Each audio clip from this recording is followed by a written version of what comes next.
My name is Adam Harris, and never in my worst nightmares did I think I'd find myself standing in front of my own house, staring at the cold iron lock, feeling like this place, once warm and familiar, had turned into something empty and distant. It was just an ordinary afternoon when I got home from a long day at work. But Lila, my wife, wasn't there. She was rarely ever late, so today felt different. I tried to brush off the uneasy feeling creeping into my mind, but something inside me urged me to check her phone. I didn't know why. I just felt something was wrong. Things had been off ever since Lila's company got a new boss, James. He was the kind of man who was always present, confident, charming, and involved in everything. I'd noticed the way he looked at Lila, and worse, I noticed the way she looked back at him. There was a spark in her eyes that I hadn't seen in a long time. She laughed more when he was around, spoke with more excitement, and slowly, I started feeling like a stranger in my own marriage. Our relationship had changed. The warmth faded, and arguments became a regular part of our lives. I kept trying to hold on, hoping we could fix whatever was broken. But deep down, I feared it was already too late. And the day I found those messages on her phone, my worst fear came true. The texts weren't about work or casual conversations. They told a story I never wanted to know but couldn't ignore. "He's here," one message read. "I miss him so much. I can't wait until tonight, James." My hands trembled as I read them, my heart pounding in disbelief and rage. The walls of her home suddenly felt foreign, the warmth of her memories replaced by a cold, unbearable emptiness. Lila, the woman I had loved and built a life with, was no longer the person I thought I knew. When she finally walked through the door, I couldn't hold back any longer. I confronted her with the only question that mattered. "You've been cheating, haven't you?" For a moment, she stayed silent. Her eyes shifted, searching for something to say. But when she finally spoke, her words hit me harder than any apology ever could. "Yes," she said without hesitation. "I love James. He makes me feel alive again." It felt like the ground had been ripped out from under me. Everything I had sacrificed, everything I had given to build this life, shattered in a single moment. I had worked tirelessly to provide for her, for our family. And this was my reward. The betrayal cut so deep, I couldn't even think straight. Anger surged through me, overwhelming and uncontrollable. I stormed out of the house, jumped into my car, and drove without direction, my mind a storm of pain and fury. I knew one thing for certain: I couldn't go back to the life we had before. I wouldn't let her see me broken. And as I drove aimlessly through the night, one thought kept circling in my head. I needed revenge. When I finally returned home, the house was eerily quiet, but inside me, there was nothing but chaos. The messages replayed in my mind like a wound that refused to heal. I stood by the window, gripping the edge of the table, staring out into the night sky, but all I saw was emptiness. Lila still wasn't home. No phone calls, no explanations, just silence. And that silence was louder than any words could have been. I opened her phone again, reading their conversations over and over, each message cutting deeper than the last. "Where are you? I miss you. Don't worry, I'll be there soon." Every word was a reminder that I no longer mattered to her. That the love we'd once shared was gone. The house, once filled with our laughter and dreams, now felt like a lifeless shell. Every photo, every keepsake was a painful reminder of everything we had lost. I couldn't take it anymore. I needed to take back some control. I went into my office and opened our shared laptop. Without hesitation, I logged into our joint accounts. It was too easy, so easy that I wondered why I hadn't done it sooner.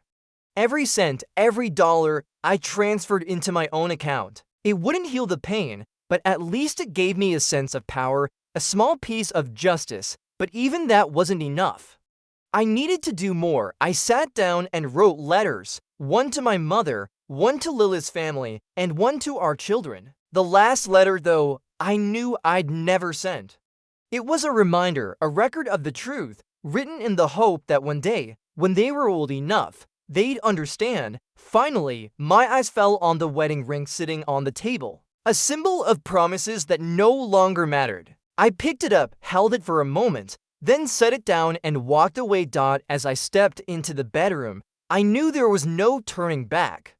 The life I had known was over. I opened the drawer and took out my .357 revolver, along with a few rounds of ammo. I had never been a violent man, but at that moment, it felt like the only way forward. I didn't need to explain, it was the only thing I could do to regain some control. Sometimes silence is the most powerful speech. I locked the door behind me, leaving everything including the refrigerator to decay slowly, just like the feelings that had been destroyed. In my mind, there was only one question: would she even realize the loss, or would she just continue as if nothing had happened? I walked outside, heading for my truck as the engine roared to life, and I started driving away from the house I had built my entire life in. A vague feeling overcame me. I couldn't explain why, but maybe, just maybe, I was beginning to feel free. I had decided not to go back. I didn't need to know what law would do next. I was ready to start over. I left the small town where all the memories of family and love had slowly turned into shadows. Now I was no longer a broken husband, but a man searching for his freedom. The road ahead was unclear, but I knew one thing: I couldn't keep living in the shadow of a broken life. As I drove out of town, the long empty road stretched ahead of me like a final choice. Everything from the truck to the scenery around me seemed dim and out of place. The emptiness within me felt endless, like a sorrow that could never be filled. But a part of me knew I couldn't stop. I couldn't go back to those painful memories. What I needed now was revenge, not because I wanted to hurt her more, but because I wanted to feel control again. I had lost too much, and now all I had left was emptiness and rage. So I decided I had to do something, not to let myself fall into this state again. When I arrived in Austin, I felt like a stranger in a new world. No longer a husband, no longer a father. I was just a lost man searching for something to hold on to. But not everyone welcomes loneliness. In this unfamiliar city, I decided I needed a job, something to forget everything. Luckily, I found a construction site hiring. The job wasn't anything big, but I didn't care. It was a job that helped me forget the loss.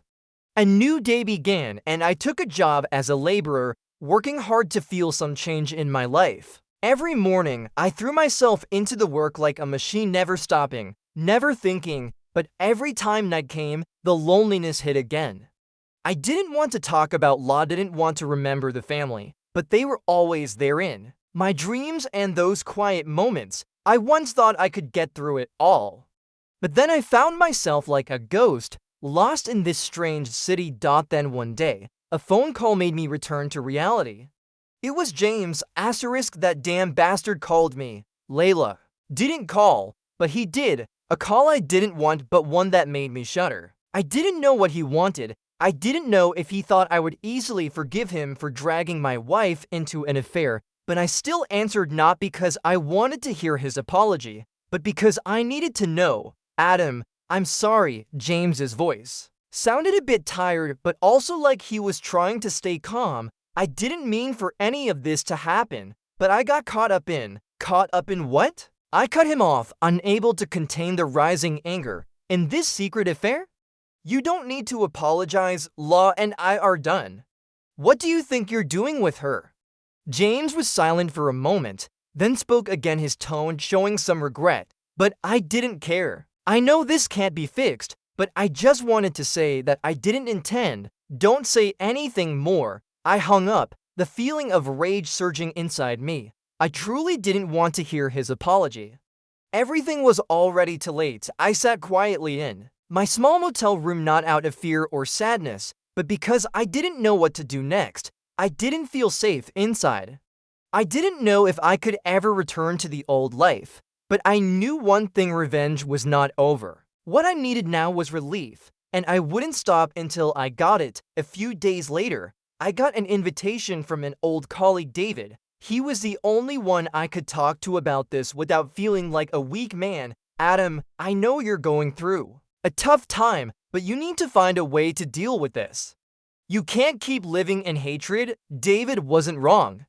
But I didn't want to hear his theories. I needed to take action. And action was the one thing I was good at right now. I started thinking about a different kind of revenge, not beating, not destroying. I would make her take responsibility for what she had done. I would make her realize that not everything could go back to how it was before. Both she and I would have to pay. I began to follow La not because I wanted to get back with her, but because I wanted to see her pay for what she had done. I had once loved her, but now hatred filled my heart. And then one evening, while I waited for La to come home from a company event, I noticed something. There was something in the way. She got out of James's car, her eyes red, not from exhaustion, but from disappointment. In that moment, I understood that revenge wasn't just for me, but for her as well. She would have to realize that no one could easily walk away from what had been built. But I said nothing.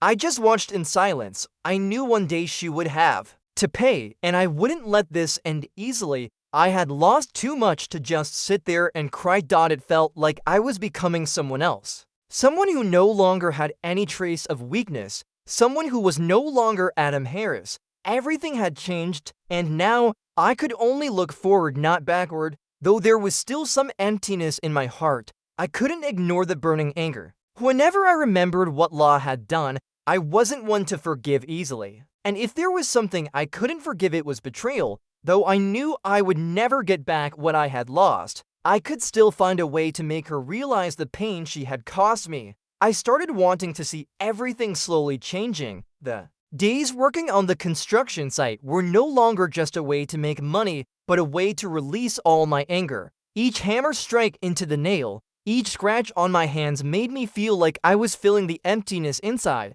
The more I worked, the more I felt like I was leaving everything behind and living this new life. I no longer kept any contact with Layla, her calls, her messages. I turned off the phone and erased everything. I even hired a lawyer to help me with the necessary legal proceedings to get custody of the kids. I didn't want my children growing up in an unstable environment, and I would do everything to protect them from the destruction La had caused. However, one thing I couldn't stop thinking about was whether I could ever love someone else again. Would I have the strength to open my heart again? Sarah and I started having deeper conversations. A feeling of anxiety would rise within me. I feared that I would face more pain again. Perhaps that's why I always kept my distance, hesitant to move forward. One evening after work, I got a call that I hadn't expected. It was Leia. I didn't want to hear her voice anymore. But in my weakest moment, I picked up the phone. Adam, I'm sorry. Layla's voice was gentle with a hint of tremor. I know I've hurt you so much, but I really didn't know what to do. I didn't know how to respond. The anger didn't flare up as it once did, but the pain hadn't completely gone away. I had heard enough. Leia, no more, I said firmly. You made your choice, and I made mine. There's nothing left to say. The kids are the most important thing to me, and I will do everything to protect them. You don't understand, she pleaded. I love James, but you've always been the first in my heart. Adam, I was wrong. Her voice was filled with sorrow, but I had nothing left to give. I hung up. No tears, no feeling. Simply nothing left to say. In this life, I had to keep living for myself. For what was left of me. The next day, I met with Sarah again.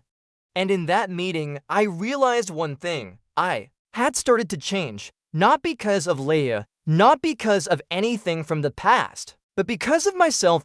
I had learned how not to let old memories affect my future. My story with Sarah wasn't a replacement. It was a new beginning. An opportunity for me to reassess myself. And if there was someone who could truly be by my side, now I was ready to accept it. I didn't know what the future would hold. But at least I knew one thing. I had regained my freedom. And nothing could take that away. Life kept moving forward. And gradually, I realized something important. I wasn't living in the past anymore. I was no longer the man of hatred. No longer the broken husband who had been betrayed. The days passed, and I started rebuilding old relationships, mending things with people I had distanced myself from, including my family. My kids Hannah and Luke were growing stronger. They had started to understand that their parents couldn't be together, but they could still live in a loving family. As I sat next to my children during peaceful evenings, watching them laugh and play, I felt like I had found a part of life I had lost. Leia, though no longer in my life, had suffered certain consequences from her choices, and I no longer wanted to hate her. Revenge no longer meant anything. My children were the most important thing. Sarah and I, though not rushing, had built a solid relationship. She was the only person I could fully trust after everything that had happened. Sarah wasn't just a friend. Gradually, she became my partner in life. She understood me, she listened to me, and together, we were building a new future, not as a replacement for Leia, but as an opportunity for me to rebuild my life from the pieces of the past. One day, as I held Sarah's hand and led her to the small garden behind the house, we spent time tending to the plants and enjoying the fresh air. And in that simple moment, I realized something. This life, though difficult, had given me a chance to start over. I didn't need to reclaim everything from the past. Sometimes, it's enough just to leave what's behind and look ahead. And in that realization, I found peace. Even though I couldn't go back and change everything, I could still create a new life for myself, for my children. And for the person I loved. Finally, when I stood with Sarah and the kids, looking up at the starry sky that night, I knew I had learned the most important lesson of my life. Forgiveness isn't just for others. It's for myself. And I no longer had to live in the shadow of the past.